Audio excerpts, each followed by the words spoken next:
विदेश मंत्री के साथ आपकी ब्रीफिंग हो गई है जी, हुई है। आप लोग इस दौरे को सफल मानते हैं या जैसे कि कांग्रेस कह रही है कि क्या मिला वहां से आने पर, क्योंकि आपकी दुविधा है, आप कांग्रेस के नेता भी हैं और डेलीगेशन के मेंबर भी। देखिए, क्या मिला तो अब आके समय बताएगा ना। हम जहाँ गए थे, जो लक्ष्य लेके गए थे, उस लक्ष्य में हम लोग सफल रहे। सब पार्टियों के लोगों ने मिलकर एक बात कही कि हम अपने देश में राजनीतिक तौर पर कहीं अलग अलग खेमों में ज़रूर हों, लेकिन जब देश की बात आती है और जब हम किसी और देश के लोगों के सामने आके अपनी बात रखते हैं तो एक ध्वनि और एक भाषा में रखते हैं। तो उतनी सफलता तो मिल गई है। जहाँ गया, जो लोग गए थे उनको अगर वो ऐसा भाप रहे हैं कि हमको सफलता मिली है, तो उस सफलता को स्वीकार करना चाहिए। लेकिन सचमुच ज़मीन पर कितनी सफलता मिलती है, कितना हम प्रभावित कर पाए हैं वहाँ पर विश्व के उन देशों को जहाँ पर कहीं कोई प्रश्न होगा, उनको हम कितना प्रभावित कर पाए, ये तो अब समय ही बताएगा ना। एक मेरा छोटा सा सवाल है कि बीजेपी हमेशा कहती है पूरी दुनिया में हिंदुस्तान की विदेश नीति का डंका बज रहा है, भारत विश्व गुरु है, प्रधानमंत्री मोदी की साख है। आप जिन देशों में गए थे वहाँ ये आपको दिखा कि ये सब कुछ सही है? डंका वंका इंटरनेशनल रिलेशंस में बाहर बचता है। जब अंदर बात होती है, गंभीर बात होती है, सीधे सीधे बात होती है, तो दोनों तरफ से खुलकर, दिल खोलकर बताया जाता है कि हमारे दिल में ये प्रश्न है, आप इसका जवाब दीजिए। हम वहाँ यही करने गए थे। कुछ हमारे दिल में प्रश्न थे, वो पूछे, कुछ उनके दिलों में प्रश्न थे, उन्होंने पूछे, और हमने एक डायलॉग किया, संवाद किया, जिस संवाद से हम ये मानते हैं कि उनको हमारे बारे में, देश के बारे में, और जो हमारी कुंठा है, जो आतंकवाद को लेकर हमारी तकलीफ है, हमारी पीड़ा है, उसको उन देशों ने बेहतर समझा। उन देशों ने तो समझा सलमान साहब, लेकिन आपको लोग नहीं समझ पाए क्या? आपको लिखना पड़ा कि क्या राष्ट्रवादी होना, देशभक्त होना क्या इतना मुश्किल है? क्या इतनी? अभी भी पूछता हूँ, क्या देशभक्त होना मुश्किल है? क्योंकि जब देशभक्ति की बात आती है तो आपको अपने हर इंटरेस्ट को भूल जाना पड़ता है, सिर्फ देश को ही सामने रखना पड़ता है। और ऐसा ही हमने किया। और किसने ऐसा करने का अवसर मुझे दिया? मेरी पार्टी ने दिया कि आप जाओ, देश की बात करके आओ, और देश की बात करके आए। लेकिन हर एक नहीं समझता है। कोई सोचता है कि आपने ज़्यादा कह दिया, कोई कहता है कि आपने कुछ नहीं कहा, कोई कहता है कि आपने सरकार का साथ दे दिया, कोई कहता है कि आपने सरकार का विरोध नहीं किया। ये बातें बेकार की है ना। हम जब जाते हैं, देश के लिए जाते हैं, कोई सिपाही जब लड़ने जाता है, सीमा पे लड़ने जाता है, तो वो ये नहीं सोचता है कि मैं किस वर्ग का हूँ, मैं किस धर्म का हूँ, मैं किस समुदाय का हूँ, मैं किस रीजन का हूँ। वो सिर्फ देश की बात सोचता है। तो हम लोग भी देश की बात सोच के गए थे। और देश की बात इस समय एक ही विषय था। वो विषय ये था कि आतंकवाद से हम लोग पीड़ित हैं, आतंकवाद को समाप्त करना है, और जो आतंकवाद को प्रोत्साहित करता है, उनके विरोध में हमें आपको अपनी बात और अपनी व्यथा समझानी है। और आपको ये कहना है कि आइए सब लोग मिल के आतंकवाद से लड़ें। सलमान साहब, आप जो कह रहे हैं कि हमारी बात पूरी दुनिया ने सुनी, हम स्वीकार्य हुए वहाँ पर, लेकिन राहुल गांधी आपकी पार्टी के नेता, और अब यहाँ कॉन्फ्लिक्ट ऑफ इंटरेस्ट आपका भी होगा जब वो कह रहे हैं कि नरेंद्र ने सरेंडर कर दिया। आपको ऐसा लगता है कि भारत सरकार ने, प्रधानमंत्री ने सरेंडर किया? इस शब्द के साथ आप हैं? देखिए, ये मेरी पार्टी और मेरे नेता के उठाए हुए प्रश्न हैं। इनका जवाब तो मिलना चाहिए ना। जवाब तो मिलना चाहिए। मैं जवाब ना नरेंद्र मोदी जी की तरफ से दे सकता हूँ, ना मैं उस सवाल में कोई को आगे बढ़ा सकता हूँ। जो सवाल पूछा गया है, उस सवाल का जवाब तो मिलना चाहिए ना, मिलना चाहिए।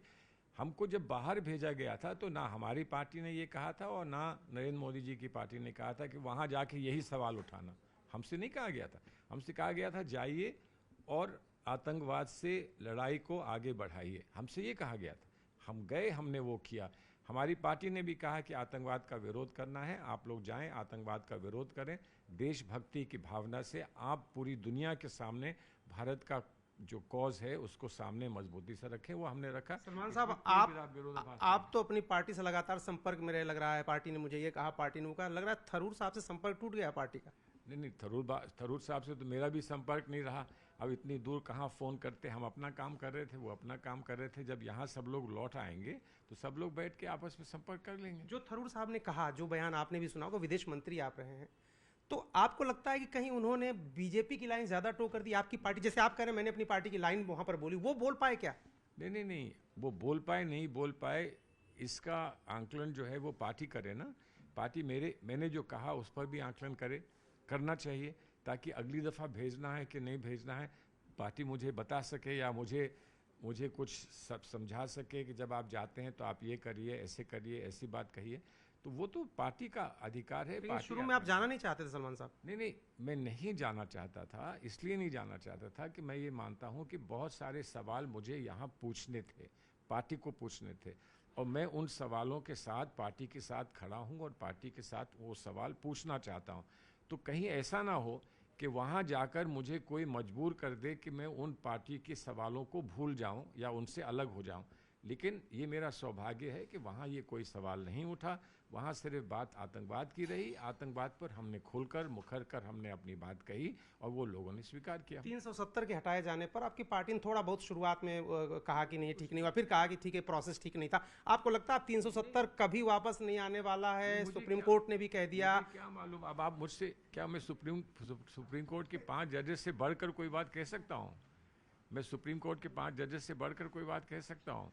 तो किसने क्या कहा, किसने कब कहा, कैसे कहा, वो सब राजनीतिक परिप्रेक्ष्य में उसका महत्व होता है।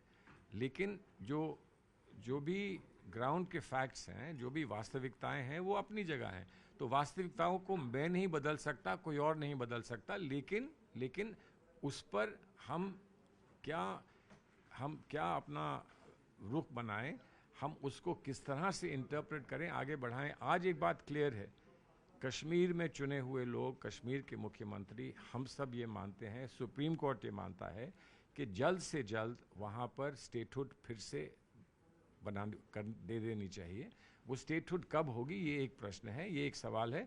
इस सवाल का कोई जवाब दे सकता है तो मेरा आखिरी सवाल आपसे कि बिलावल भुट्टो ने जो कुछ कहा, आसिफ अली जरदारी जो कुछ कह रहे हैं, वहाँ के प्रधानमंत्री कह रहे हैं, वहाँ के सेना अध्यक्ष कह रहे हैं, इन लोगों ने जो बातें कही दुनिया के तमाम देशों में जा करके, और वो अभी भी आउटरीच कर रहे हैं, आपको लगता है कि वो जो बातें हैं उससे हमारी जो बातें हैं हम ज़्यादा साबित कर पाए वर्ल्ड फोरम पर कि हम सही थे, या वो लोग भी प्रोपेगेंडा करने में कामयाब रहे हैं? देखिए, मेरा तो ये मानना है कि हम लोग ज़्यादा सफल हैं, और इसलिए सफल हैं कि हमारी बात में सच्चाई है।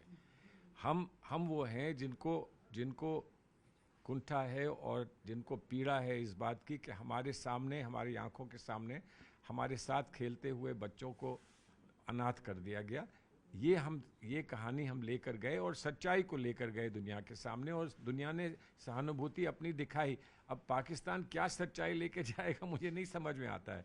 तो वो अपनी सच्चाई नहीं ले पाएगा, नहीं ले जाएगा, तो लोग सहानुभूति उसको कैसे देंगे, ये प्रश्न होता है। जहाँ तक मेरा सवाल है, मुझे उन लोगों से प्रेरित होना है और उन लोगों से प्रोत्साहित होना है जिनको मैंने अपना माना है। मैं क्यों किसी पर टिप्पणी करूं जो यहाँ है नहीं, जो कहीं और है, उसकी कुछ और मंशा है, जिससे आज पूरे विश्व में मैं ये कहकर आया हूं कि उन्होंने हम पर आतंक जो है हम पर लाजिम किया है, और उस आतंक में हमारे लोग शहीद हुए हैं, उसमें हमारी बहनें, हमारी माताएं जो हैं उनका सिंदूर छिना है। इसलिए मैं उन्हीं की बात कह सकता हूं, मैं उन लोगों की बात नहीं कह सकता हूं जिन्होंने ऐसा कराया है।